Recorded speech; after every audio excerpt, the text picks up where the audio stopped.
नमस्ते विद्यार्थी मित्रों, कैसे हैं? अच्छे हैं ना? तो आज हम इस वीडियो में कक्षा 7 विषय हिंदी इकाई 3 सच्चा हीरा, जिसका प्रकार है कहानी लेखन। तो आपने देखा कि सच्चा हीरा व्यक्ति कैसे बन सकता है। तो कुछ लोगों के पास ज्ञान की कमी नहीं होती, परंतु किसी का दुख या पीड़ा दूर करने में वे रुचि भी नहीं लेते। इनके विपरीत कुछ लोगों में विशेष ज्ञान या गुण नहीं होता, लेकिन वे किसी का दुख या पीड़ा देखकर उसकी मदद करने जरूर आ जाते हैं। उनमें ऊंचे दर्जे का सेवा भाव होता है। वास्तव में ऐसे ही सेवाभावी लोग आगे चलकर कर्मवीर कहलाते हैं और हम जिसे सच्चा हीरा भी कह सकते हैं। सच्चा हीरा उसी व्यक्ति को कहा जाता है जो ज्ञान और गुण को आचरण में ले और अपने ज्ञान का सही उपयोग करे। तो आज हम इस वीडियो में स्वाध्याय के प्रश्न और कौन किससे कहता है इसकी चर्चा करेंगे। तो चलो बच्चों, स्वाध्याय का अध्ययन करें। स्वाध्याय प्रश्न 1, निम्नलिखित प्रश्नों के उत्तर लिखिए। पहली स्त्री ने अपने बेटे की प्रशंसा कैसे की? पहली स्त्री ने कहा कि मेरा बेटा लाखों में एक है। उसकी आवाज़ बहुत मधुर है। वह बहुत ही अच्छा गाता है। उसके गीत को सुनकर कोयल और मैना भी चुप हो जाती है। लोग बड़े चाव से उसका गीत सुनते हैं। भगवान सबको ऐसा बेटा दे। इस प्रकार पहली स्त्री ने अपने गायक बेटे की बहुत ही प्रशंसा की। प्रश्न 2 है, दूसरी स्त्री ने अपने बेटे की तारीफ में क्या कहा? तो दूसरी स्त्री ने अपने बेटे की तारीफ में कहा कि उसकी बराबरी कोई नहीं कर सकता। वह बहुत ही बलवान और शक्तिशाली है। वह बड़े बड़े बहादुरों को भी पछाड़ देता है। वह आधुनिक युग का भीम है। इस प्रकार दूसरी स्त्री ने अपने बेटे की बल का बहुत ही बखान किया। प्रश्न 3 है, तीसरी स्त्री ने अपने बेटे की विशेषता में क्या कहा? तीसरी स्त्री ने कहा कि मेरा बेटा साक्षात बृहस्पति का अवतार है। मैंने आपको अगले वीडियो में बताया था, जो वीडियो आपने देखा, कि बृहस्पति किसे कहते हैं। तो जो देवों के गुरु होते हैं उन्हें बृहस्पति कहा जाता है। वह जो कुछ पढ़ता है उसे अच्छी तरह से याद रह जाता है। ऐसा लगता है मानो उसके कंठ में साक्षात सरस्वती का निवास हो। इस प्रकार तीसरी स्त्री ने अपने बेटे की बुद्धि की तारीफ की। प्रश्न 4 है, चौथी स्त्री ने अपने बेटे का परिचय कैसे दिया? तो चौथी स्त्री का बेटा तो हमें पता है कि एक साधारण लड़का है। वह न तो गंधर्व सा गायक है, न भीम सा बलवान और न ही बृहस्पति सा बुद्धिमान है। मैं उसकी प्रशंसा कैसे करूं? उसकी माँ कहती है। इस प्रकार चौथी स्त्री ने एक सीधे सादे लड़के के रूप में अपने बेटे का अच्छा सा पर सिंपल परिचय दिया। तो आपको यह चारों प्रश्न अपनी नोट में अच्छे अक्षरों में लिखने हैं। प्रश्न 2 है, निम्नलिखित उक्ति कौन किससे कहता है? वह आपको लिखना है। आपको एक वाक्य दिया गया है। यह वाक्य कौन बोल रहा है और किससे कह रहा है, यह आपको लिखना है। पहला है, यही सच्चा हीरा है। तो यह वाक्य एक वृद्ध महिला चारों में जो स्त्रियां बैठी है उसे कहती है। माँ लाओ, मैं तुम्हारा गला पहुँचा दूँ। चौथी स्त्री का बेटा अपनी माँ से कहता है, सुनो मेरा हीरा गा रहा है। यह वाक्य पहली स्त्री अन्य स्त्रियों से कहती है, देखो यही है मेरी गोद का हीरा। यह वाक्य तीसरी स्त्री अन्य स्त्रियों से कहती है, देखो वह मेरा लाडला बेटा आ रहा है। यह वाक्य दूसरी स्त्री अन्य स्त्रियों से कहती है। तो आपको प्रश्न 2 भी अपनी नोटबुक में सुंदर अक्षरों में लिखना है। आगे है आपको भाषा सजता, जिसमें काल की जानकारी दी गई है।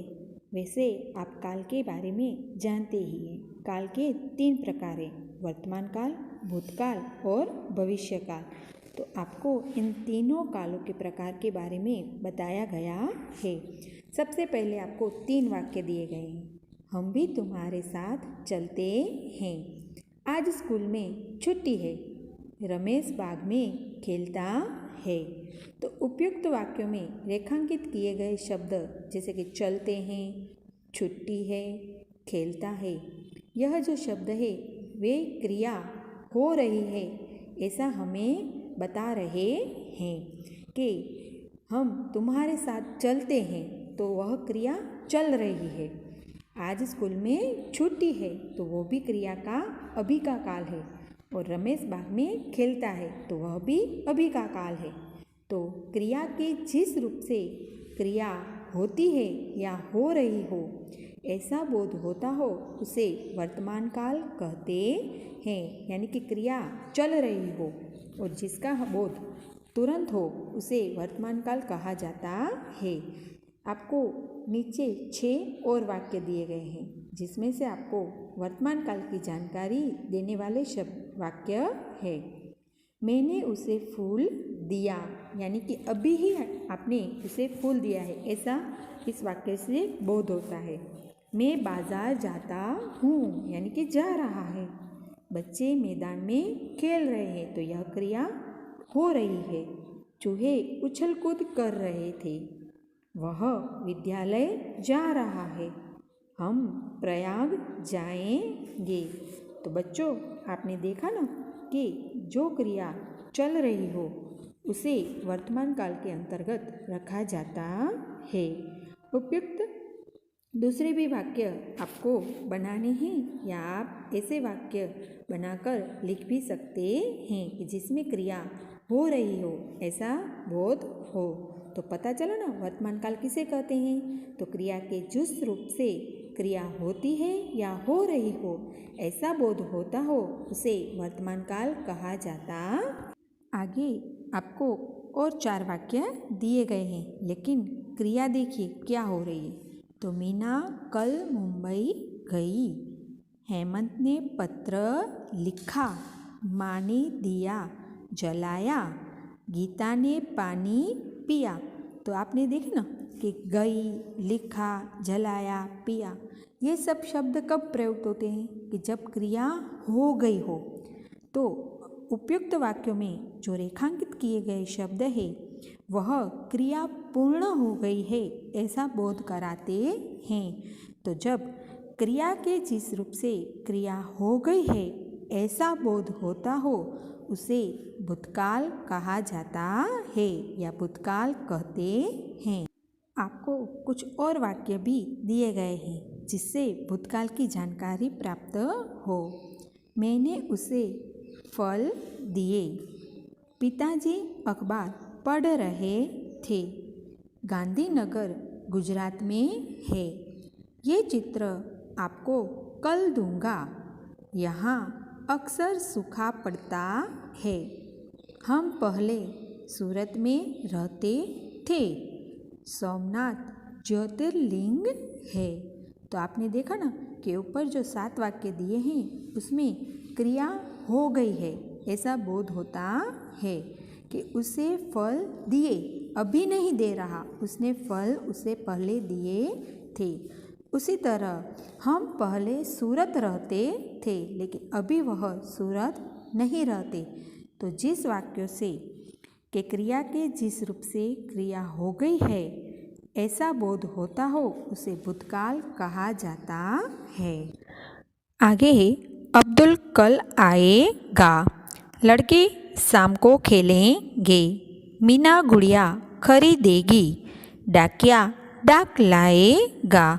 तो उपयुक्त वाक्यों में आपने देखा कि आएगा, खेलेंगे, खरीदेगी, लाएगा, यह सब ऐसी क्रिया बताते हैं जिसमें क्रिया होने वाली है। ना तो क्रिया हुई है ना क्रिया हो रही है लेकिन क्रिया होगी ऐसा बोध कराते हैं। तो क्रिया के जिस रूप से क्रिया होने वाली हो, ऐसा बोध होता हो, उसे भविष्यकाल कहते हैं।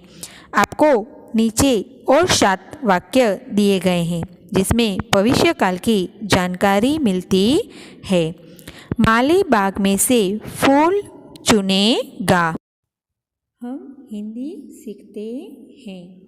ट्विंकल कल कहानी की किताब लाएगी। मैं शिक्षक बनूंगा।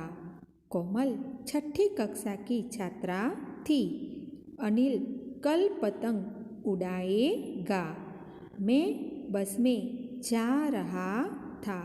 तो ये 7 वाक्य हैं, लेकिन सातों के सातों वाक्य भविष्यकाल के नहीं हैं। आप देख सकते हैं कि उसमें से कुछ वाक्य ऐसे हैं जो भविष्यकाल के नहीं हैं। सबसे पहला कि माली बाग में से फूल चुनेगा, तो चुनेगा शब्द है वह भविष्यकाल का है। ट्विंकल कल कहानी की किताब लाएगी, तो लाएगी शब्द वह भविष्यकाल का है। उसी तरह मैं शिक्षक बनूंगा, तो बनूंगा शब्द जो है वह भविष्यकाल का उल्लेख करता है।